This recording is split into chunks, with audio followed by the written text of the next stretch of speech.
All right, so I'm going to show you two new tools that you can see from over there. You good? Over on the bookshelf, there are a variety of things that are useful to use. For today, there's two new ones that I'm going to point out. Number one is this metal turntable. We call it a banding wheel. It's useful for for everything. There's almost nothing that it's not useful for. If you want to,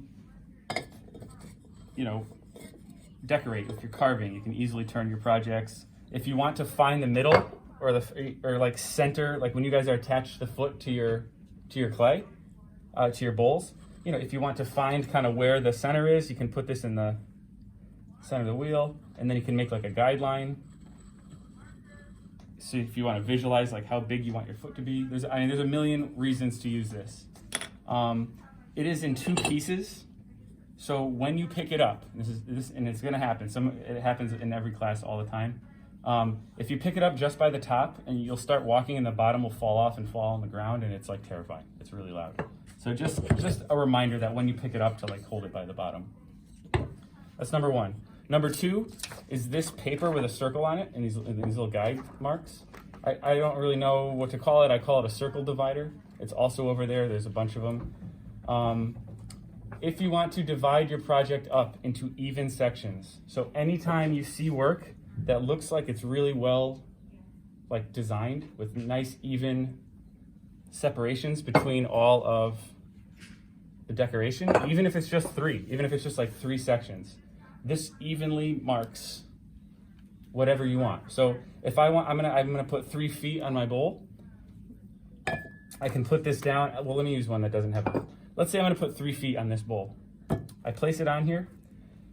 There's a line that says start, and then there's just a bunch of numbers. All right. So if I want 3 lines or 3 spots for my foot, I'm gonna go to start and make a mark, and then I look for the first 3 that I see. There's a 3 right there, and I look for the next 3, and it's right there. And so now I have this marked perfectly into thirds, and I'll get it lined up. It can work for 4, 5, 6, 7, 8, 9, whatever. So this is a circle divider. It's really useful. Slipping and scoring to attach clay. When you attach clay to clay, it has to be leather hard, and if it's drier than that, it will just eventually fall off. And if it's softer than that, you don't really have to slip and score. So if this is a fresh coil of clay, and so if I'm gonna put a ring that I'm gonna eventually shape this ring, but if I wanna attach this to this, I do not have to scratch in each side, add water or anything. I just literally blend the clay together, because this clay is literally just fresh, straight out of the bag. And if I just blend it together, it's gonna stay together. This is drier than that though. This has been sitting for a weekend. So if I want to attach this to this, I have to use the slip and score method. So I use the scoring tool, which is this little spiky thing. And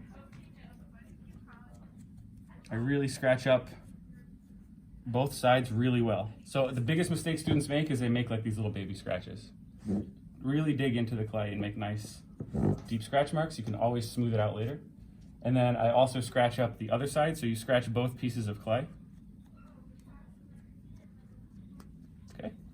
And then I add, with my brush, a little bit of water. And so the brushes are at your table, and the scoring tool is at your table. If I had just taken this clay and pressed it on, I could smooth this on, and it'll even look like it's attached. But there's nothing attached underneath.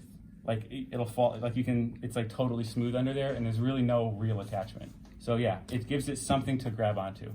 It's how you attach everything in ceramics, all right? The only exception is if it's just totally fresh clay from the bag and you're adding one piece to another piece, you don't really need to do that, all right? So once this is on, I would then smooth. I'm not gonna do this, all the way around I'm gonna save time and not have you guys watch me do that. But I would smooth all the way around and blend on the outside. I would blend on the inside and make sure it is just fully connected inside and out. And then once that's on, I can still do stuff to this. So I can leave it as a ring and leave it round.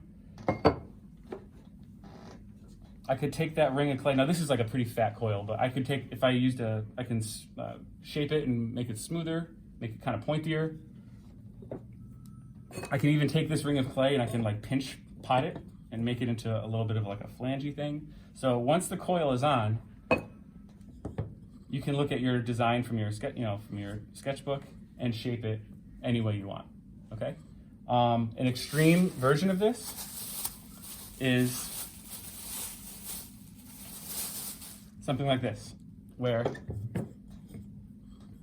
I took a couple of coils, built them up, pinched them, and smoothed them together, and made even something like that. So there's really no limit to like how you can design your foot. It can have multiple feet, it can have one, it could have a simple one, it could have a complicated one, it doesn't matter. It's totally your design.